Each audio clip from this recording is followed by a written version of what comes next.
Antarctica. Ultima frontieră. Expediția 9 camarazi neînfricați. 9 prieteni care și-au încredințat viața unul altuia.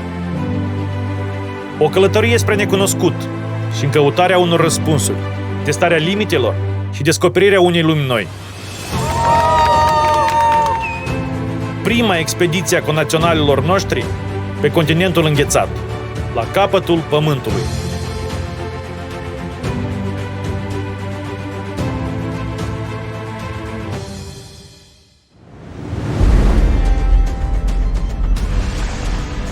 Zici că trecem printr-un lanț de asteroizi, gheața asta. Visit Antarctica, you are welcome here, and it's a very nice place. Credeam noi că suntem primii, e un stick sau o bucată de stick. Primul moldovean care face baie în Antarctida.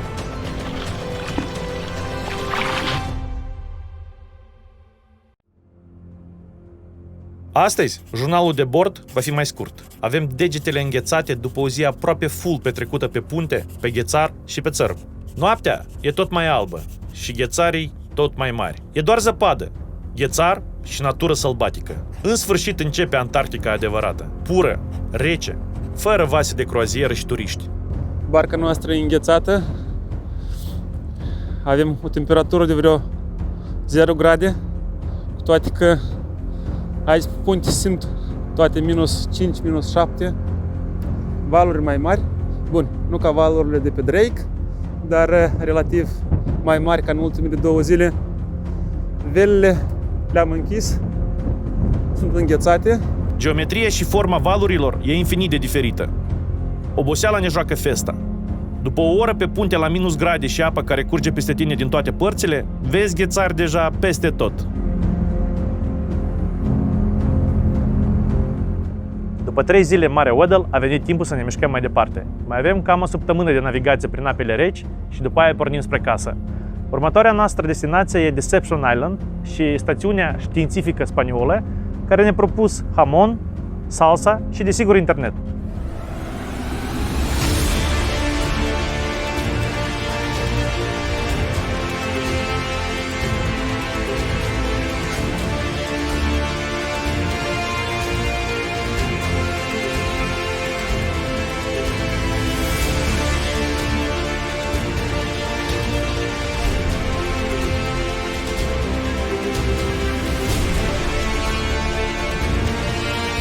Toată dimineața am încercat să ancorăm pe Deception Island.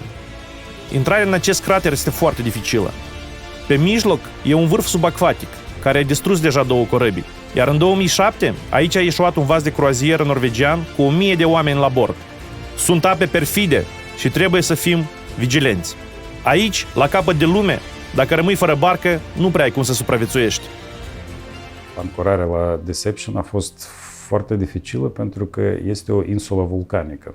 Și, practic, golfulețul acesta, care aparent este protejat, de fapt este protejat din toate părțile și este foarte facil pentru ancorare, de fapt nu este chiar atât de facil, pentru că fundul apei are formă conică și diferența de adâncime este mare. Nu reușim să ne ancorăm și legăm ancora de rezervă cu o parâmă și o ducem cu dinghii pe mal. Debarcăm. Peisaj de pe planeta Marte. Suntem primii pe acest mal de Deception Island, o insulă vulcanică, și avem și primii stăpâni ale insulei.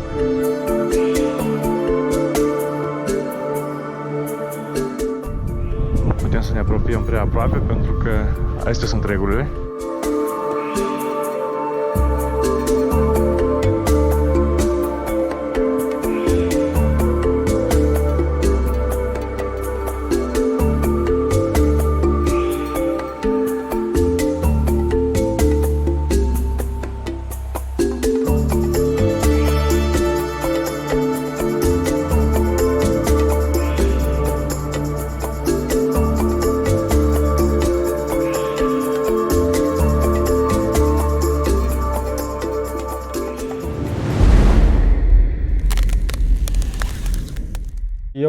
fiecare călătorie în care plec, iau drapelul țării mele. Toate plecările mele este un atribut obligatoriu.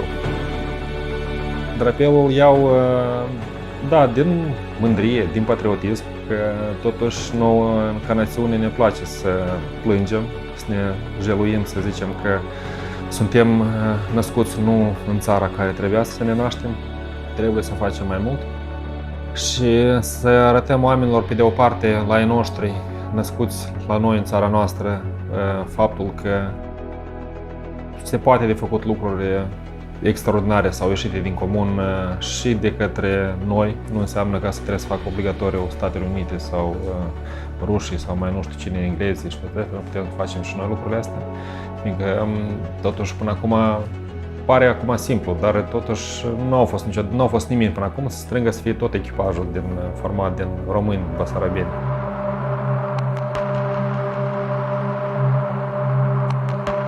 Aici, acum 100 de ani, a fost una dintre cele mai mari stații de vânători de balene din regiune. Britanicii recoltau câte 5.000 de balene pe an, pentru grăsimea lor. Tot aici era și fabrica unde grăsimea era transformată în ulei și vândută apoi în toată lumea.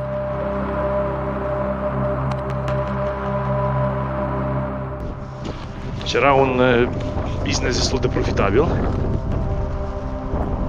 Apoi, odată cu descoperirea petrolului, mai bine zis, a procesului de rafinare a petrolului, nu mai era nevoie de grăsime de balenă și baza a devenit nefuncțională. Este o insulă un pic depresivă, nu are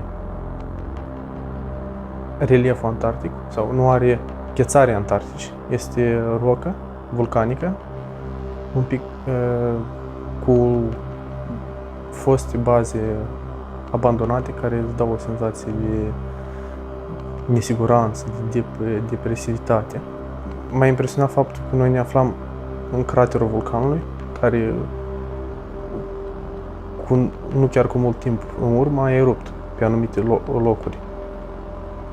Putea să se întâmple și cu noi același lucru, în orice moment se erupă.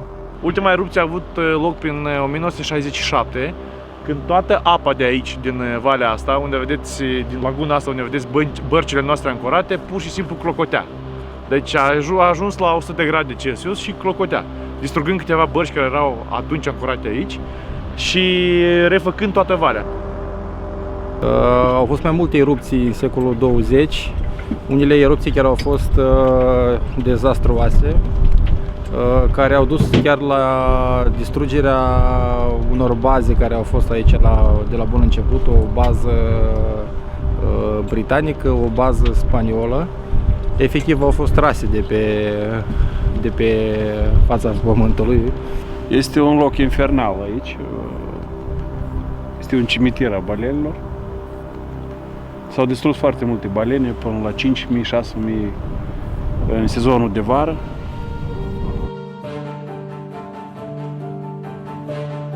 Insula este cimitirul a sute de oase de balenă. Un loc absolut fenomenal.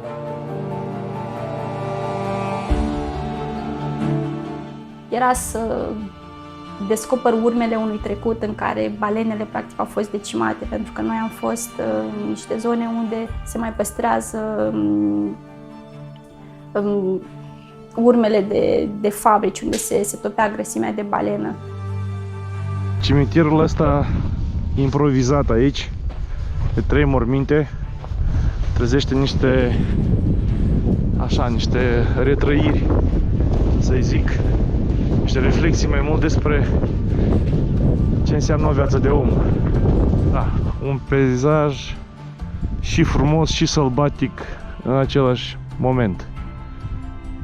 Sus avem un ghețar enorm, iar undeva acolo sub munții de rocă vulcanică, de acolo pornesc izvoarele cu apă caldă care trec pe aici și se revarsă în lagună. Tot aici, printre aceste ruine, și-a găsit adăpost o colonie de foci. Sunt multe, nostime și foarte relaxate. Dar dacă ne apropiem, ne dau de știre că nu suntem bineveniți.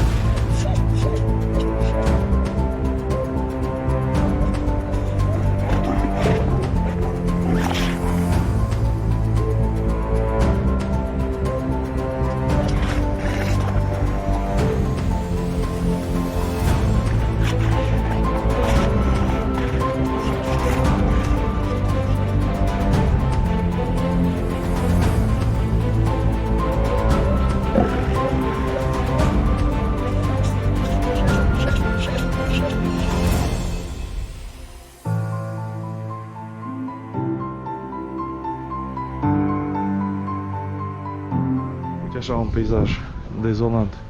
Acum înțeleg de ce insula e numită Deception, adică decepție sau decepțiuni.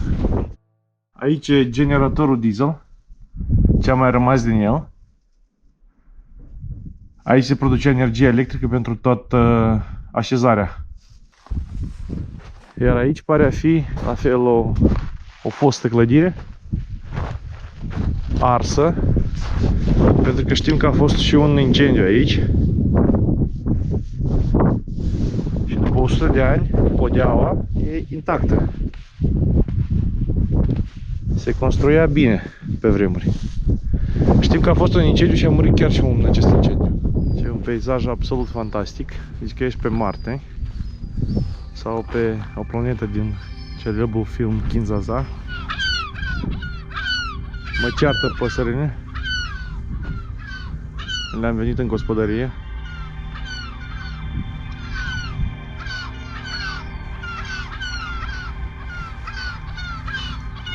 Gata, gata, plec, pace vouă. Vitalie Palanciuc, în sfârșit și-a îndeplinit visul. În 4 luni a alergat pe 4 continente.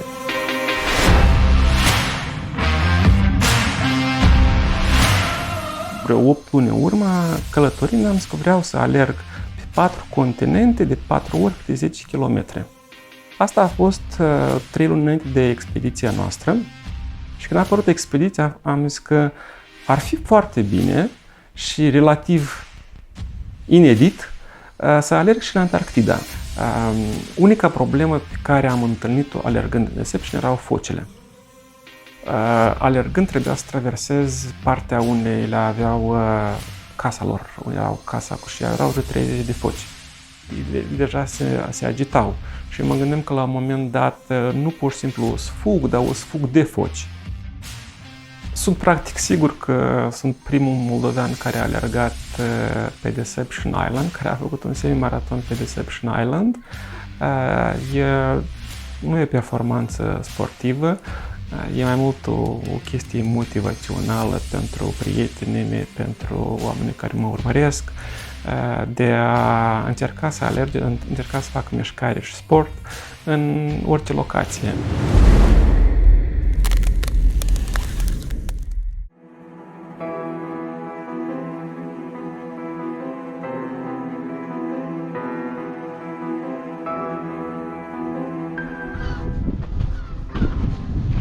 Bărcuța noastră care e împinsă de vânt tot mai la mal și mai la mal.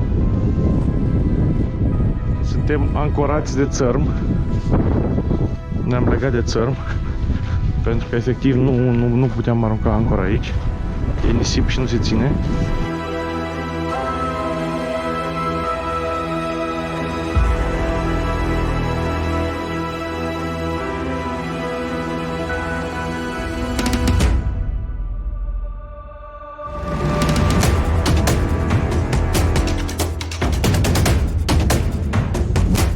Drumul nostru duce spre o altă stație polară, destul de aproape, Gabriel de Castilla.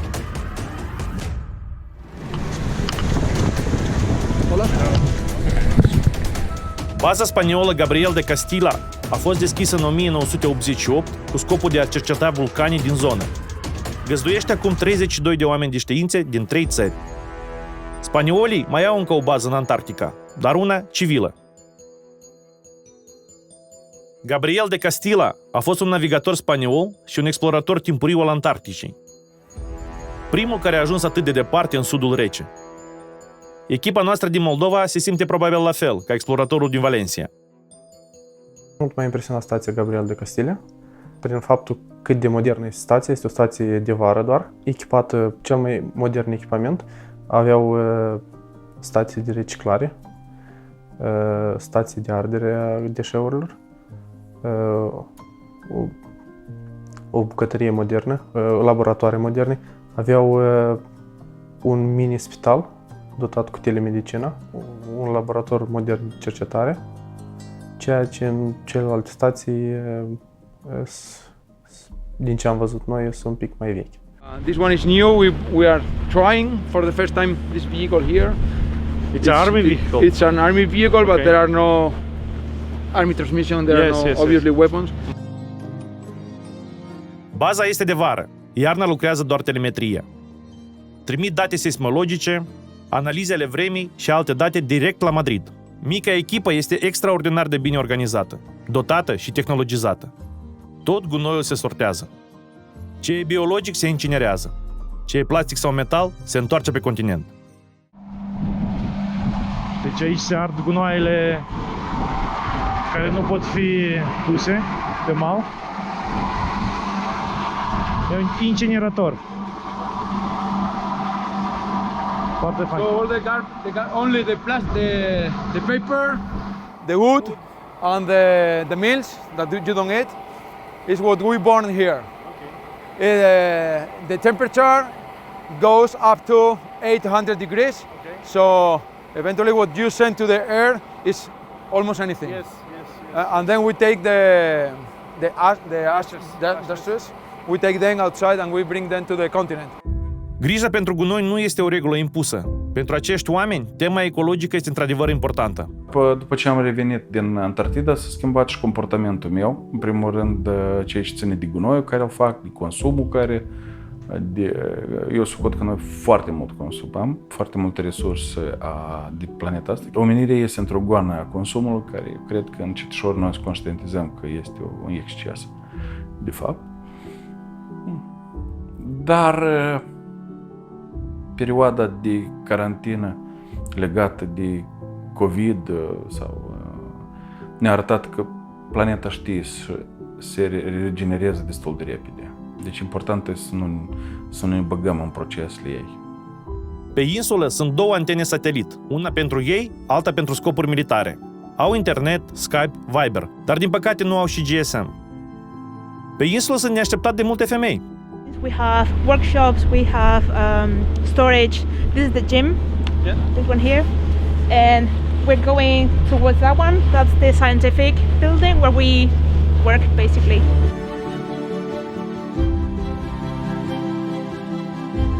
We have another ship right now coming. That's a weird thing. We usually have some visit every week or every 10 days, but right now we have 2 ships coming in the same evening. Șeful stației, majorul Joachim Nunez, a fost cea mai caldă gazdă posibilă. E un gospodar adevărat, baza lui într-o ordine impecabilă. Ne-a invitat la el acasă unde ne-a servit cu un adevărat ceai mate argentinian și plăcinte. Dar cel mai important, ne-am bucurat de Wi-Fi și de conexiunea cu cei de acasă. Am prins puțin internet și vorbim cu cei de acasă. Tocmai am vorbit cu mama și am spus că totul e în regulă și că aici varurile sunt liniștite și să-și facă griji. Am trimis un video copiilor, celor dragi, mamei. Este fantastic să iei în inimă când ești la departare. Rupți de lume, conectați la realitatea modernă. Acest jurnalist adună câte 40.000 de like-uri la o singură postare despre Antarctica în doar 24 de ore. Am vizitat și lazaretul lor. Doctorul nostru de barcă, Mihai Melnic, a rămas surprins de echipamentele și medicamentele de acolo. Our doctor first. Like doctor to doctor. Wash your hands. Food, please. Okay. Hello, doc. Welcome. My colleague from Barcelona. You can try. Hi, Barcelona? Barcelona. You're a Barcelona fan? Eh? You're a Barcelona fan? Yeah, no, I don't like football in Spain. I'm a Barcelona fan. Sorry. E un ambulatoriu pentru 2 pacienți, gestionat de un singur om, dar echipată cum nu sunt multe spitale de la noi. Also, we have several monitors and defibrillators, you know, because you never know when one can fail, or maybe if you have one or more patients. We also have oxygen therapy, and also we have a lot of drugs, even for little operations like propofol or fentanyl, propofol, dopamine. Have you ever some difficult situation with difficult patients? For the moment, no. No. So we cross the fingers. Okay, cross the fingers. Cel mai interesant este că prin telemedicină, adică online, se pot conecta video cu Madridul și acolo primi consultații de la orice specialist în orice domeniu. 24 de ore, 7 zile pe săptămână. Exact aceleași tehnologii se folosesc și pe câmpurile de luptă sau pe stațiile spațiale. I cannot get the specialist here to see the patient, but I can get the patient there in order to be seen by the specialist. Well, I have the normal things of a group of 35 healthy people, you know. But well, just the other day we performed a tooth extraction. Well, it was more difficult because it was a tooth what cracked. Okay. So I cannot remove. When the roots stays inside. So I contact with telemedicine with the odontologist in Madrid, and he told me, okay, you have to do an impaste. You know, you have to fill it with concrete, with odontological concrete. Acest iglu galben este unicul laborator științific rămas din 3, unde sunt cercetate câteva zeci de specii de fungi, crustacee, insecte, bacterii și alte organisme care în mod normal nu ar putea ajunge niciodată aici. Unele aduse chiar din Norvegia, de vasele de croazieră mari, tot mai des prezente pe aceste meleaguri. And yeah, in this island, because there's so many visitors, and there's a long history of human activity with the whalers, the sealers, and the volcano, it's a bit warmer than other regions, other islands here. It's a hot spot for aliens. Somebody has to have brought the species here because they come from the Arctic. They cannot travel here by natural means. They make a huge jump, and in this place we have the record of aliens, and we also have 6 species. 6 species of sprinkles.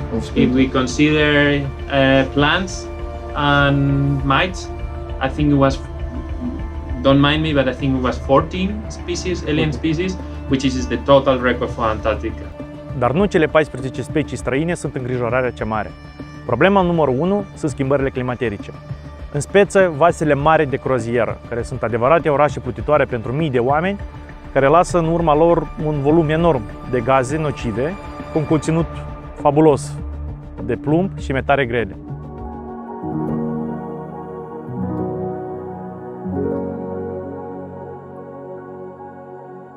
Doctorul lor, Andreas Lopez, și seismologul lor, Ita Alvarez, ne-au vizitat chiar pe barcă. Ne-au pus ștampile de vizitare Antarcticii în pașapoarte și după ore bune de bancuri și discuții despre planetă, țările noastre și viitorul omenirii, ne-am luat rămas bun. It's hard job. Yes. Noi am rămas să pregătim barca pentru încă 100 de mile nautice pe care le vom face de dimineață. Mergem spre sud, spre cercul polar de sud.